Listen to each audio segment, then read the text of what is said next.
할렐루야. 자, 우리 자매들 저 뒤에까지 갔는데 좀 미안하네. 오늘 미안한데 앞으로 좀 와야 되겠다. 우리 교사 선생님들 요 2, 3분단 앞에 같은 줄에 좀 모여 앉아 보세요. 이제 헌신 예배 때는 그 주인공들은 꼭 이렇게 모여 앉아야 됩니다.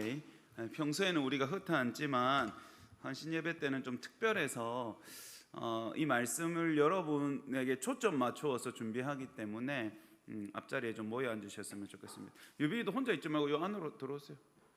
지원이도 요 안으로 좀 앉았다가 오시고, 이렇게 딱 여러분들이 오늘 은혜 받는 첫 번째 대상입니다. 오늘 특성도 제목이 딱 똑같네요. 설교 제목도 나는 교회학교 교사입니다. 여러분, 사실은 이 시대에 교회학교 교사가 참 귀하고 또 무거운 자리입니다. 우리 승일쌤, 성원쌤, 수영쌤, 지원쌤, 우리 유빈쌤, 또 우리 예슬쌤까지, 또 우리 교육위원장이신 장로님, 그리고 주일학교에 현재 소속되어 있지는 않지만 또 물심양면으로 아이들 돕고 있는 우리 진영미 권사님이나 또 우리 희선 집사님이나 전부 우리가 주일학교 교사들이죠.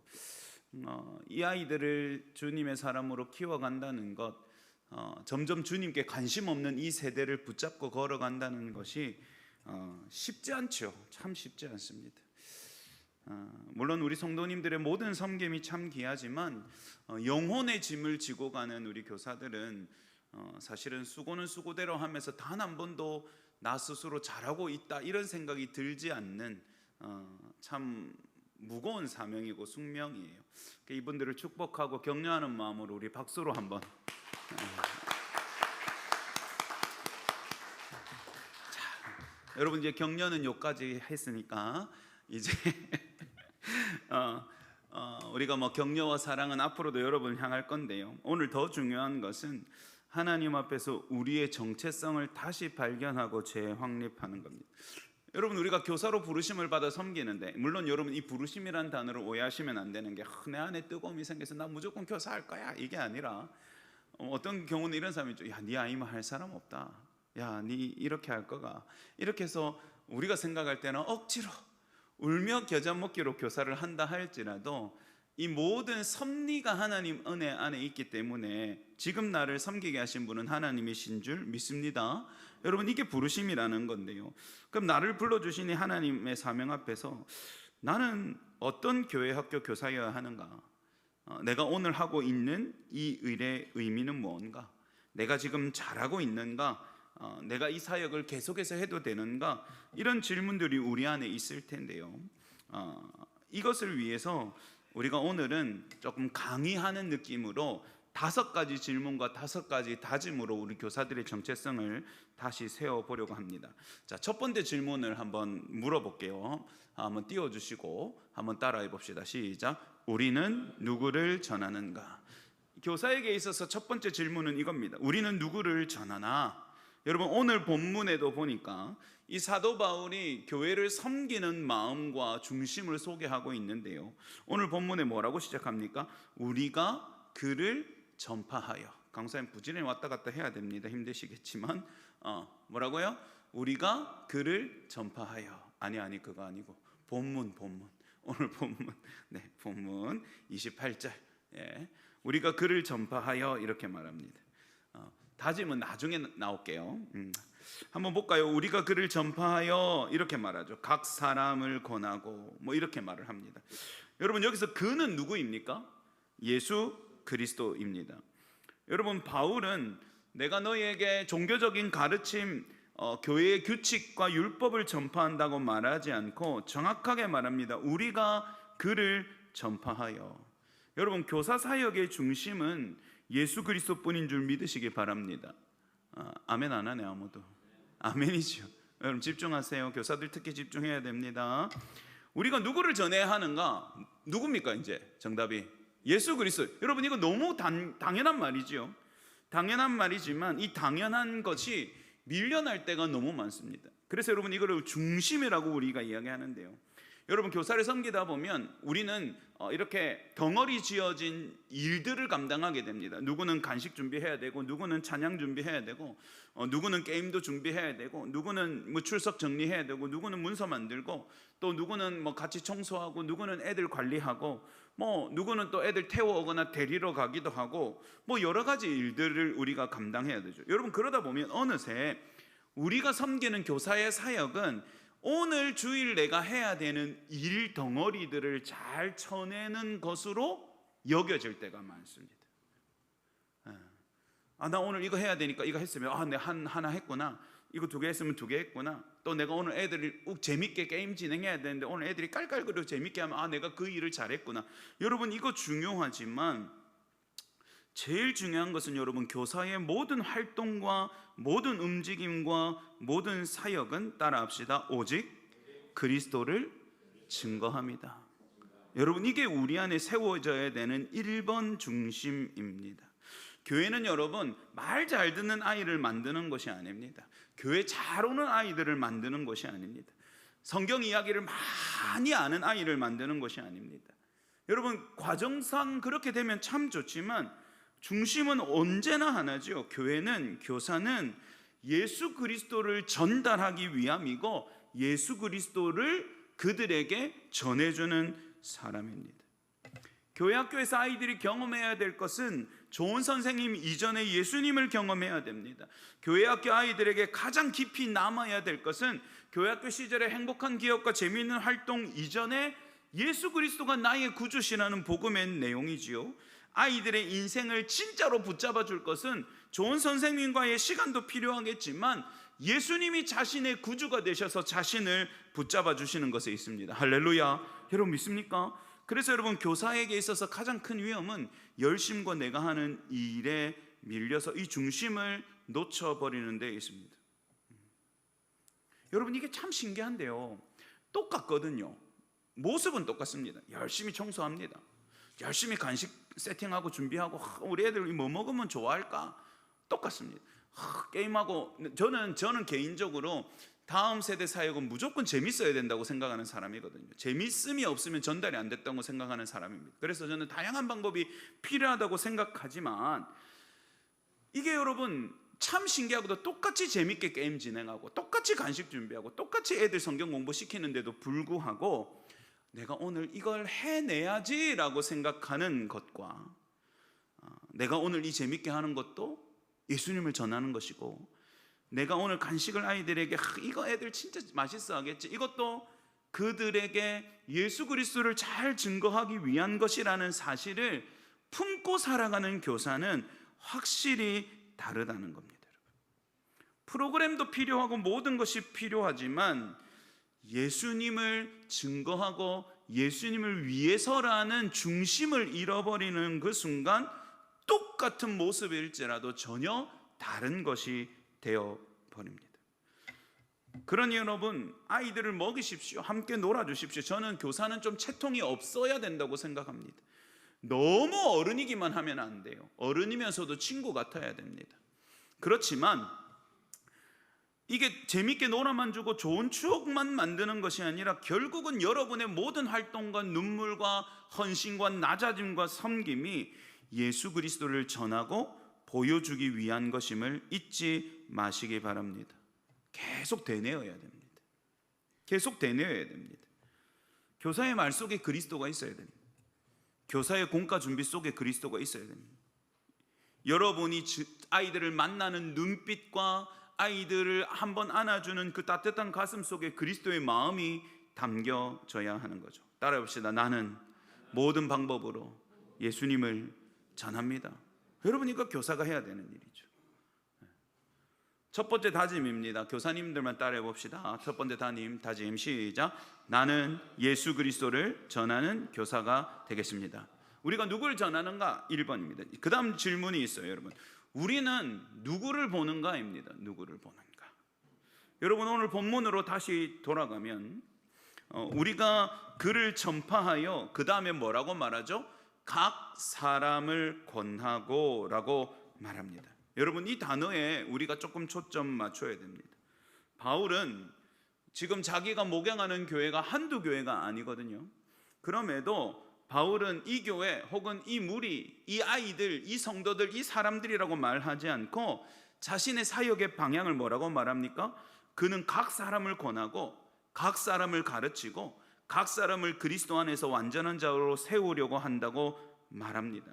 여러분, 여러분이 바라보아야 하는 대상은 각 사람입니다.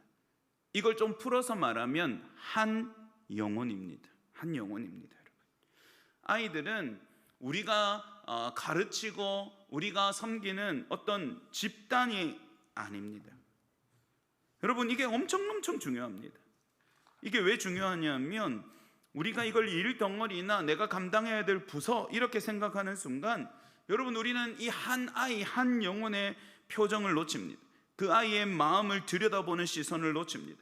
그 아이의 가정과 상황에 대한 관심을 놓치게 되고 그 아이 안에 담겨있는 두려움과 갈망과 혹은 소망과 가능성을 보지 못하게 됩니다.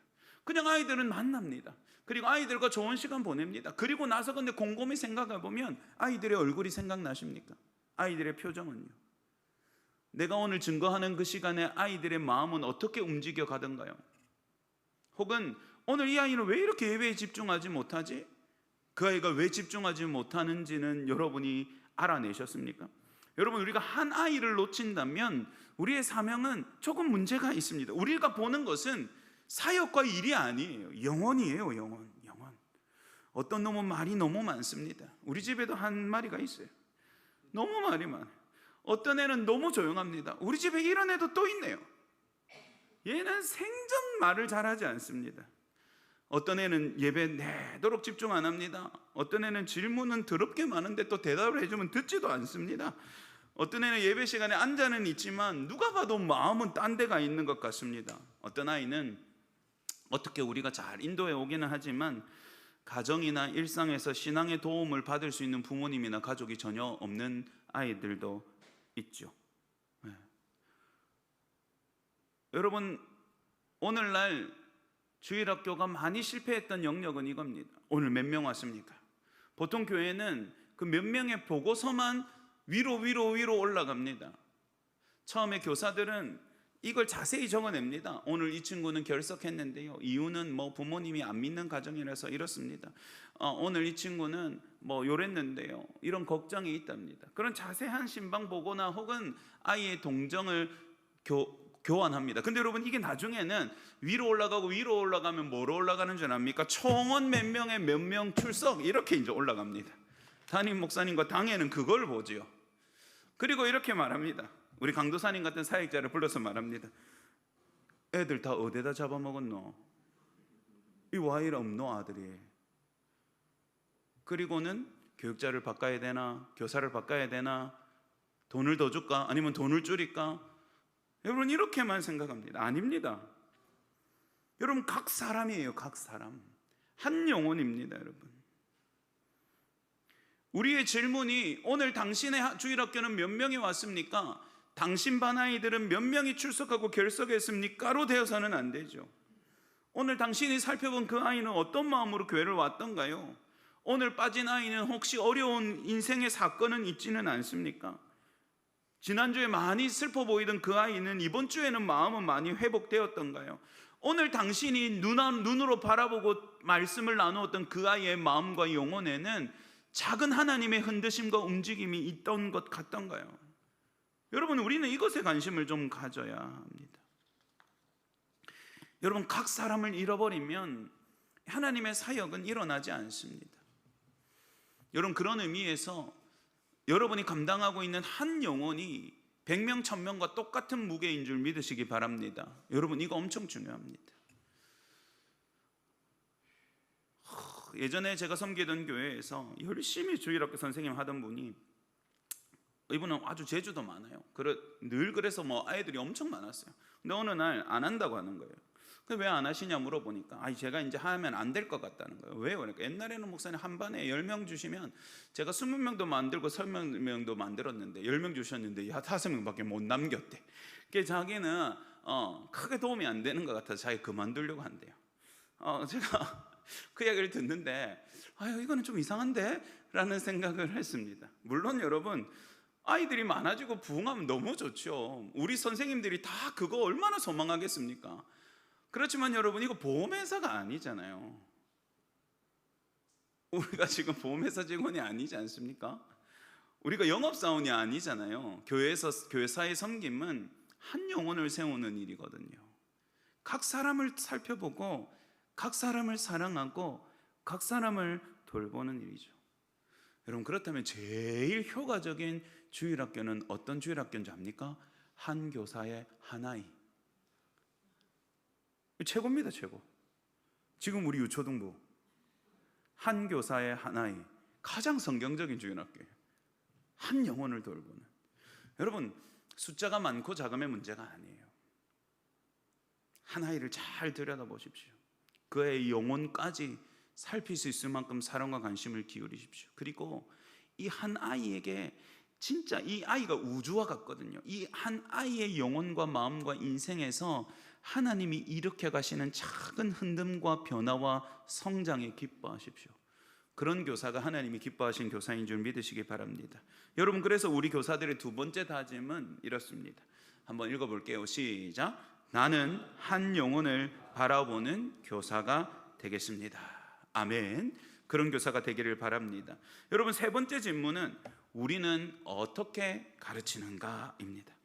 여러분 오늘 말씀을 지금 제가 계속 분해하고 있는데요. 오늘 말씀에 보면 각 사람을 권하고 모든 지혜로 각 사람을 가르침은 이라고 말합니다. 맞죠? 우리가 예수 그리스도를 전파하고 각 사람을 권하고 모든 지혜로 각 사람을 가르침은. 자, 바울은 예수 그리스도를 전하는 이 사역과 연결하여서 자신이 하는 일을 이렇게 말합니다. 따라합시다. 권하고 가르친다. 근데 여러분 이 두 가지가 같은 단어가 아니거든요. 가르친다는 말은 우리가 아는 교육하다라는 말입니다. 디다케, 교육하다는 말인데 이 가르치다는 말은 이 성경과 결합되어지면 진리를 알게 한다라는 뜻입니다. 그러니까 여러분 이런 뭐가 딱 생각납니까? 우리가 아이들에게 가르치는 하나님의 말씀 맞습니다. 근데 여러분 이것만 끝나는 게 아니라 뭐가 있냐면 권하다라는 말이 있습니다. 여러분 이 권하다라는 말은 우리가 흔히 아는 교육적 용어로 훈계라는 말 아시죠? 훈계하다라는 말과 똑같은 말입니다. 그런데 이 훈계하다라는 말이요 출발이 어디서부터 오냐 하면 마음, 생각이라는 단어에서부터 출발합니다. 그러니까 여러분 이거를 우리가 말씀 안에서 잘 생각해 보면 가르치는 것은 하나님의 진리의 말씀을 알게 하는 거고 권하는 것은 이 진리의 말씀과 이 대상의 마음이 이렇게 탁 닿을 수 있도록 권면하고 이끌어주는 겁니다. 훈계한다고 해서 야단치는 게 야 이놈 새끼야 니 교회 오는데 니 막 딸딸이를 끊고 오고 이놈의 시키 막 어쩌고저쩌고. 저 어릴 때 그렇게 많이 혼났죠. 우리 주일학교 친구들은. 예. 그래가지고 제 기억에 이렇게 말하면 너무 비인격적으로 들릴까? 제 동기 하나는 계속 그 슬리퍼 신고 교회 와가지고 슬리퍼를 입에 물고 손 들고 벌었어요. 교회에서. 옛날엔 좀 그랬거든요. 여러 번 이제 전쌤 이야기했는데 안 되니까 니는 저 가서 벌써 이라고 슬리퍼 물고 이렇게 벌었어요. 여러분 지금 생각하면 절대 있을 수 없는 일인데 그때는 그래도 그 다음 주에 또 교회 왔어요. 물론 똑같이 슬리퍼를 신고 왔어요. 여러분 교회는 그렇게 아이들을 야단치는 훈계를 말하는 게 아니라 말씀이 그 아이들의 마음과 닿을 수 있도록 교사들이 해야 된다는 거죠. 근데 여러분 이 일을 할 때 오늘 바울은 따라해 봅시다. 모든 지혜로 하라. 모든 지혜로 하라 이렇게 말합니다. 이게 무슨 말이냐면 동원할 수 있는 모든 지혜로움으로 라는 말입니다. 그러니까 여러분 이게 벌써 어떤 느낌이 느껴집니까? 쉽지 않다. 쉽지 않다. 여러분 제가 그 교생 이제 제가 교육학을 전공했기 때문에 교생 실습도 나가고 또 기간제 교사로 제가 학교 아이들을 가르쳐 본 적도 있는데요. 이런 교육도 쉽지 않지만 그 교육은 제가 잘 준비한 커리큘럼을 최선을 다해서 전달하고 기계적일지라도 아이들이 그걸 인지하고 있으면 어느 정도 성공입니다. 뭐 1 더하기 1은 뭐야? 입니다. 뭐 이거랑 이거랑 반응하면 뭐가 돼? 뭐 암모니아가 나옵니다. 이러면 여러분 성공한 거죠. 성공한 거죠. 근데 주일학교 선생님들, 여러분이 매주 열심히 가르치고 열심히 섬깁니다. 그 결과가 보입니까? 안 보이잖아요. 안 보이지 않습니까? 잘 안 보입니다. 그럼 우리는 도대체 무엇을 어떻게 가르쳐야 합니까? 여러분, 이 모든 지혜라는 말은 말씀을 가르치기 때문에 말씀을 아는 지혜도 당연히 필요하고, 또 주일학교는 어떤 지식의 전달이 아니기 때문에 아이들의 마음을 잘 살피는 지혜도 필요하고, 또 아이들의 눈높이를 맞추는 지혜도 필요합니다. 그래서 애들의 문화도 우리가 좀 알아야 돼요. 그래서 여러분, 주일학교 교사들은 좀 철이 없어야 됩니다. 같은 동년배가 볼 때 니 왜 그래 철이 없노? 이렇게 하면 내가 교회에서 애들 가르쳐야 되는데 내가 왔느뇨 따라해봐라 대초에 이렇게 하면 어떤 애가 교회 오겠노? 그래서 내가 막 때로는 애들한테 재롱도 부려야 되고 투정도 부려야 되고 막 장난도 치고 해야 되니까 내가 채통이 없어야 되는, 그게 맞죠 여러분? 그것도 지혜거든요. 이 모든 지혜입니다. 아이들에게 맞추는 지혜. 여러분, 더 어려운 것은 이 말씀이 그 아이의 마음에 닿아서 그 삶의 변화를 일으키게 하는 지혜가 더 어렵죠. 여러분, 이 지혜도 교사들에게는 필요하죠. 여러분, 이 참 어렵습니다. 그래서 여러분, 오늘 이 가르침과 권함을 가지고 제가 여러분에게 두 가지 지혜를 다시 고민해 보시라고 말씀을 드릴 텐데요. 첫 번째는 한번 따라해 봅시다. 말씀을 바로 깨닫고 잘 준비하고 진심으로 가르치자. 첫 번째, 일단 교사는 말씀을 가르치는 존재가 맞습니다. 근데 여러분, 이 가르치는 것은 단순한 지식 전달을 넘어서는 진리의 역사여야 합니다. 그래서 여러분, 이 말씀은 먼저 여러분에게 아멘이 되어야 합니다. 여러분, 목사로서 설교하면서 살 때 제일 어려운 점이 뭔 줄 아십니까? 제가 한 주간 열심히 준비했지만 미처 내가 이 말씀에 완전히 감복되어지지 않은 상태로 강단에 올라갈 때가 제일 힘듭니다.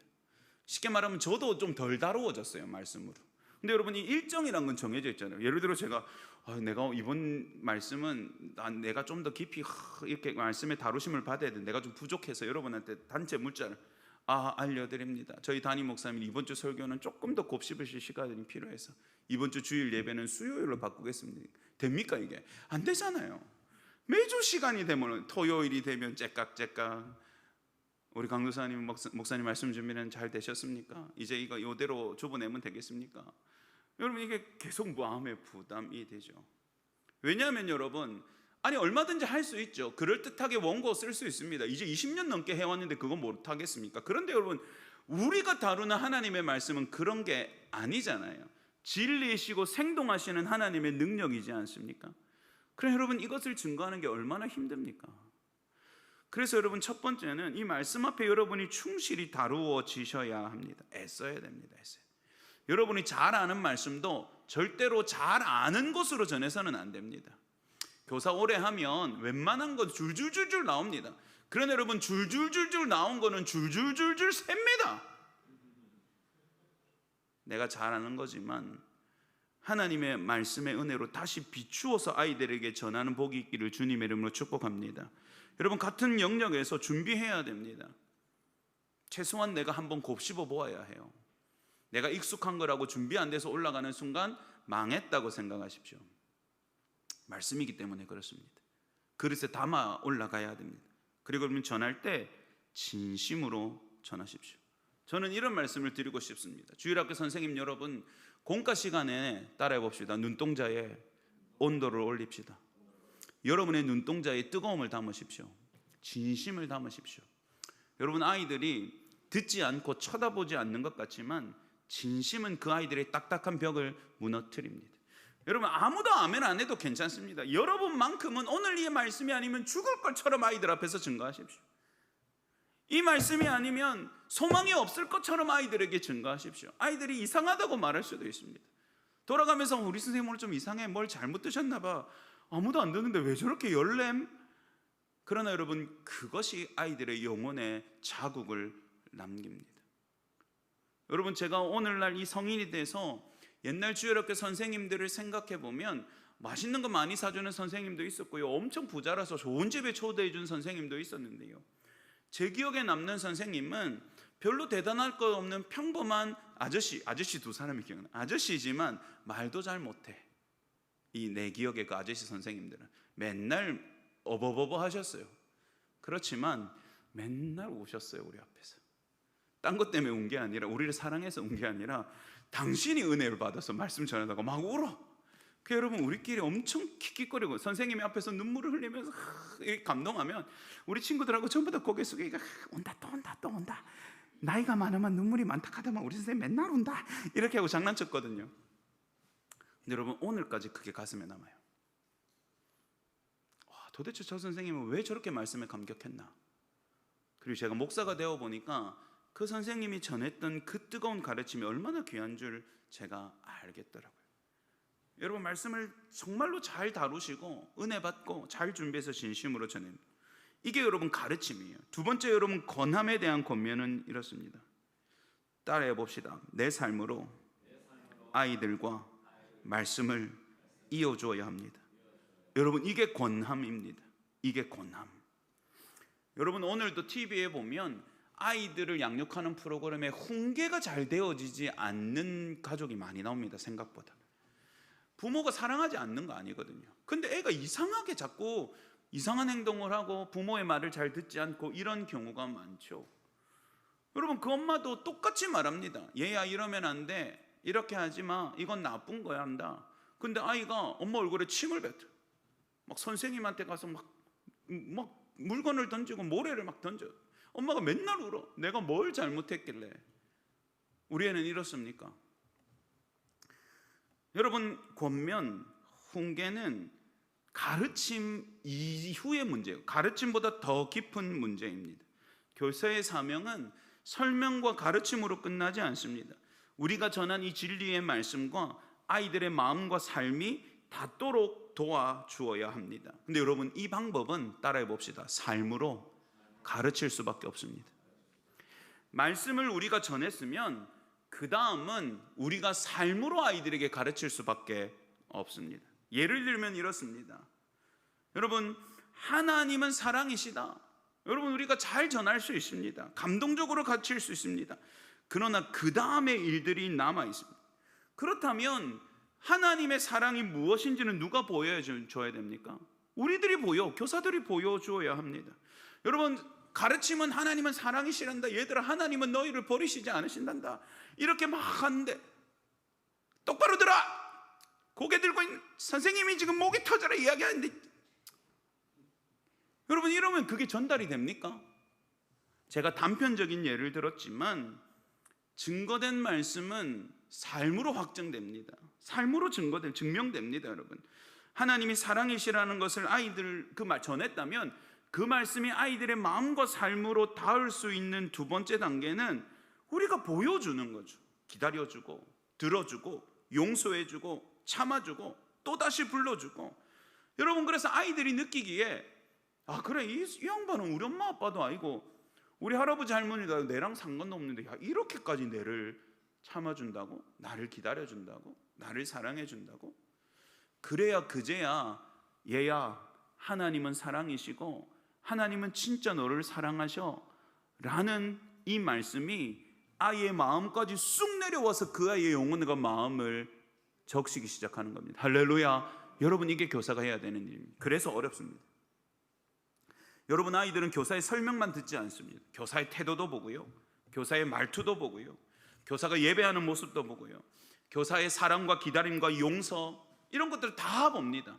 왜요? 삶으로 삶으로 가르칠 수 있기 때문에 그렇습니다. 우리는 완벽하지 않습니다. 그래도 여러분, 우리가 하나님 앞에 받은 은혜들로 우리의 삶을 고민하고 살아내는 모습으로 아이들을 가르쳐야 되죠. 그럴 때 여러분, 이 아이들이 말씀과 자신의 삶을 연결해서 결국은 말씀으로 살아가는 아이들이 되는 거예요. 여러분, 세 번째 다짐입니다. 한번 다짐해 봅시다. 시작. 나는 진리의 말씀을 가르치고 그 말씀을 따라 살도록 이끌어주는 교사가 되겠습니다. 아멘. 자, 이제 남은 두 개는 빨리 갈게요. 네 번째 질문입니다. 우리는 무엇을 목표로 하는가입니다. 여러분 교사 선생님들, 여러분의 지향점이 뭡니까? 목사님, 저는 이번 한 학기 동안 혹은 1년 동안 우리 아이들 배가로 부흥시키고 싶습니다. 할렐루야, 그렇게 됐으면 너무 좋겠습니다. 우리 애들 출석 100% 만들고 싶습니다. 여러분 그것도 너무 귀하죠. 연말에 우리 성경 노예 시험에 우리 애들 입상시키. 여러분 그것도 의미가 있습니다. 근데 여러분 오늘 말씀해 보면 우리의 목양의 지향점을 알려주는데요. 각 사람을 그리스도 안에서 따라합시다. 완전한 자로 세우려 한다. 여러분 이건 얘가 완벽하다는 말이 아니라 그리스도께서 원하시는 분량까지 꽉 차게 성장하는 상태를 말합니다. 여러분 이게 우리 교사들과 우리 교회 교육의 목표입니다. 각 사람을 그리스도 안에 성숙되게 세워가는 것. 여러분 오늘의 아이를 세우는 게 아니라 내일의 그리스도의 제자를 세워가는 것이 교사의 사명이고 교회 학교의 사명입니다. 그는 여러분들의 목표는 오늘 이 아이, 내일 이 아이에게 있지 않아요. 지금은 장난꾸러기입니다. 지금은 말씀 집중 안 합니다. 지금은 예배가 낯설고요. 지금은 무슨 소리를 해도 못 알아듣는 아이일 수 있습니다. 그렇지만 우리의 목표는 장차 이 아이가 예수 그리스도를 닮은 멋진 그리스도의 제자가 되는 것에 있습니다. 그걸 위해서 우리가 수고하는 거고 여러분이 수고하는 겁니다. 그러니 여러분 우리는 하루하루 일어나는 반응만 보고 낙심할 필요는 없습니다. 매주 우리가 잘 섬기고 있는가 나를 점검할 필요는 있지만 궁극적으로 내가 이 아이의 성장을 기대하고 소망하면서 함께 그리스도가 기뻐하시는 방향으로 아이를 키워가고 있는가를 고민해야 되는 거죠. 여러분이 같이 고민해야 될 문제도 이겁니다. 매번의 행사를 잘 치르는 것보다 우리가 같이 이 아이들이 하나님 나라 안에서 성장해 갈 수 있도록 돕고 있는가, 그것이 우리 교육의 목표이자 지향점이죠. 여러분이 오늘 말씀을 심어도 오늘 당장 결과는 안 나타날 수 있습니다. 그럼에도 장차 이 아이가 그리스도의 제자가 되는 일에 이 말씀은 양분이 됩니다. 여러분 실망하지 마십시오. 여러분 어떤 아이가 매주 선생님 말씀 들으면서 감격하고 눈물을 흘립니까? 그런 아이가 있으면 너무 좋겠지만 그런 아이는 어쩌면 조금 아픈 아이일 수도 있습니다. 이게 가슴 아픈 일이지만 이 죄악된 세상 가운데 세상 속에 물들어 있는 우리 아이들이 그렇게 되기가 쉽지 않다는 말입니다. 그러면 우리의 일이 헛됩니까? 그렇지 않습니다. 여러분이 지금 심는 것들은 반드시 다음에 꽃이 피도록 되어 있습니다. 그럼 여러분 하루하루를 정성스럽게 심어가십시오. 실망하지 마십시오. 그리고 기대해 주세요. 여러분 제가 여러분의 부탁드리고 싶은 건 기대해 주세요. 오늘 이 친구가 엉망이라도 장차 나보다 훨씬 멋진 그리스도의 사람이 될 것을 진심으로 믿고 기다려 주세요. 그 기대가 그 아이들을 자라게 할 것입니다. 네 번째 다짐입니다. 한번 고백해 봅시다. 나는 예수님의 제자를 세우는 교사가 되겠습니다. 마지막 다섯째 질문입니다. 여러분 우리는 어떤 힘으로 수고하는가입니다. 여러분 본문 뒷절을 보죠. 이를 위하여 바울이 말합니다. 나도 내 속에서 능력으로 역사하시는 이의 역사를 따라 힘을 다하여 수고하노라. 아멘. 사랑하는 교회학교 교사 여러분, 주일학교 사역에는 뭐가 많이 필요하지요? 수고가 많이 필요합니다. 진짜 수고가 많이 필요하죠. 사실은 제일 일찍 교회에 와서 이 오후까지 수고하는 사람들이 주일학교 교사들입니다. 그래서 오후 예배쯤 되면 많이 졸려요. 피곤해요. 이해합니다. 얼마나 힘들겠어요. 아침부터 애들하고 신랑이하고 또 나이 들수록 아이들하고 있는 것만으로도 에너지가 빠져나가잖아요. 솔직히 아무것도 안 해도 피곤해. 이것들이 와서 빨대를 꽂고 내 체력을 뽁뽁 빨아먹는 것 같아요. 기분에. 이게 나이 듦이거든요. 사실은 피곤해요. 여러분 체력 딸리지요. 일찍 일어나야 되지요. 또 준비해 와야 되지요. 또 때로는 내 주머니 털어서 아이들 먹여야 되지요. 그래도 또 연약한 아이들 있으면 기도해 줘야 되지요. 안 오는 것들 있으면 기다려 줘야 되지요. 또 때로는 아이들인데 무심코 하는 말이나 행동이 나한테 상처가 되고 배신감이 들어도 또 용서하고 참고 품어야 되지요. 한 영혼을 세우는 일 참 어렵습니다. 많은 수고가 필요하죠. 오죽하면 바울도 내가 온 힘을 다해서 수고한다 이렇게 말합니다. 그런데 여러분, 내 힘을 다해서만 수고하다 보면 나는 지치고 무너지고 무릎 꺾일 날이 맞이하게 될 겁니다. 그래서 여러분, 오늘 바울은 네 힘으로만 수고해라 라고 말하는 것이 아니라, 따라해 봅시다. 내 안에서 능력으로 일하시는 성령님을 따라. 여러분, 이게 우리 수고의 근원입니다. 나도 수고합니다. 그러나 내 안에서 성령께서 수고하고 계시라는 사실을 기억해야 합니다. 여러분, 주일학교 교사는 지치지 않는 슈퍼맨이 아닙니다. 때로는 지치지만 내 안에 계신 주님의 능력으로 다시 일어나는 사람입니다. 여러분, 주일학교 교사는 모든 것의 정답을 알고 있는 슈퍼맨이 아닙니다. 부족하지만 내 안에 계신 성령님을 의지해서 사역하는 사람입니다. 여러분, 교사 여러분, 제가 목양하면서 가르치면서 경험했던 것, 진짜 중요한 원리를 한 가지 말씀해 드리자면, 똑같은 내용을 토시 하나 틀리지 않게 아이들 앞에서 이야기하더라도 내가 그 전에 기도함으로 성령님을 의지하고 하는 것과 내가 정신없어서 그냥 올라가는 것은 천지 차이가 납니다.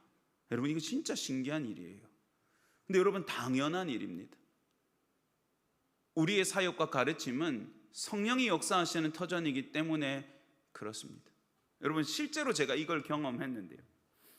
제가 섬겼던 이 앞전 교회는 부목사님들이 한 과목씩 과목을 열어서 아카데미를 운영했었습니다. 그럼 성도님들이 평일 저녁에 일 마치고 와가지고 자기가 듣고 싶은 강의를 등록해서 듣는 거예요. 그럼 제가 똑같은 과목을 1학기, 2학기 이렇게 가르쳤거든요. 근데 1학기 때 제가 교만한 사역이 되게 많아서 1학기 때는 되게 많았지만 강의를 처음 준비하는 만큼 제가 엄청 긴장하면서 잘 준비했어요. 그리고 매번 올라갈 때마다 저도 피곤하지만 성도님들도 한 7시 반, 8시 얼마나 피곤해요. 막 이렇게 여러분 그거 알죠? 크게 그거 없이 졸 때는 이렇게 좋은데 안 졸고 싶은데 졸면 자꾸 이렇게 졸아요. 이렇게. 그래서 자꾸 집사님들이 막 이렇게 넘어가는 거예요. 그래도 그 클래스에 한 30-40명 들어오는데 한 대여섯 명이 막 이렇게 한다고 생각해 보십시오. 얼마나 안 됐어요. 그래서 제 마음에 저렇게 피곤한데도 말씀 듣고 싶었는데 내가 진짜 잘 가르칠 수 있었으면 좋겠다. 그래서 제가 기도를 많이 준비하고 올라갔어요. 근데 여러분, 그 첫 강의는 소위 말하는 대박이 났습니다. 어떻게 대박이 났냐니까 막 청강생이 막 들어왔어요. 목사님 저도 듣고 싶습니다. 신청 안 해서 안 됩니다. 자리 없습니까? 자리 있습니다. 그럼 저 좀 들을게요. 막 앞에서 막 앞자리에서 별로 대단한 내용도 아닌데 어떤 분은 막 펑펑 울면서 듣고 소위 말하는 대박이 났어요. 그래서 제가 내가 생각보다 강의를 잘하는구나. 그리고 여러분, 그 잘 다듬어진 강의안을 그대로 가지고 2학기에 또 개강을 했습니다. 그때는 여러분 이렇게 기도 많이 하지 않았습니다. 왜요? 대박을 쳤으니까요. 나 잘하네. 이 강의로 들고 가면 성도들이 은혜 받는구나. 그래서 여러분 2학기 때 열었는데요. 여러분 1학기 때는 그렇게 피곤해도 이렇게 조시다가 나중에는 막 얼마나 열심히 듣는지 막 은혜가 넘쳐가지고 서로 막 조는 사람 하나 없이 갈수록 그렇게 됐는데, 여러분 2학기 때는 똑같은 강의 똑같이 가르쳤는데 처음에 대여섯 명 이렇게 하던 나중에 가니까 한 절반이 전부 다 고개 숙이고 자는 거예요. 뭐가 문제입니까? 강사도 똑같아요. 내용도 똑같았어요. 시간도 똑같고 환경도 똑같아요. 물론 1학기 들었던 사람이 2학기는 듣지 않았으니까 성도들이 문제인가요? 아니, 뭐가 문제예요? 제가 성령님을 의지하지 않은 것이 문제예요. 교사 선생님들 꼭 기억하십시오. 아이들 앞에서는 잠시 여러분이 준비하는 어떤 프로그램, 행사, 여러분이 아이들을 잠시 위로하는 순간, 가르치는 순간 성령님을 꼭 의지하시는 은혜가 있기를 주님의 이름으로 축복합니다. 여러분의 준비가 조금 부족해도 괜찮고요. 여러분의 말솜씨가 조금 없어도 괜찮고요. 여러분이 충실하게 완벽하게 준비된 사람이 아니라도 괜찮아요. 오히려 성령님, 제가 참 한다고 했지만 준비되지 못했습니다. 성령 하나님, 그렇지만 얼마나 이 귀한 시간을 제가 아이들과 보내야 합니까?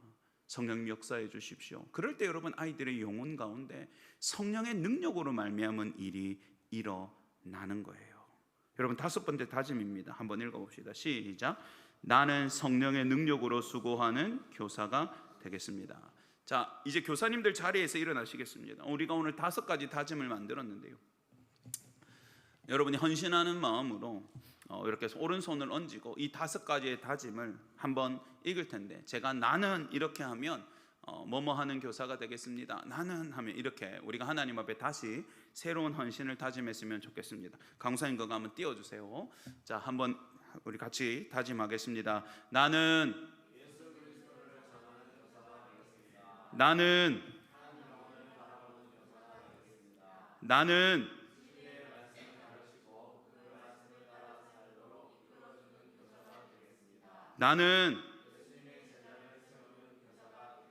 나는 아멘. 자, 손 내리시고 우리 성도님들 같이 우리 교사들을 위해서 제가 기도할 때 마음으로 함께 기도해 주십시오.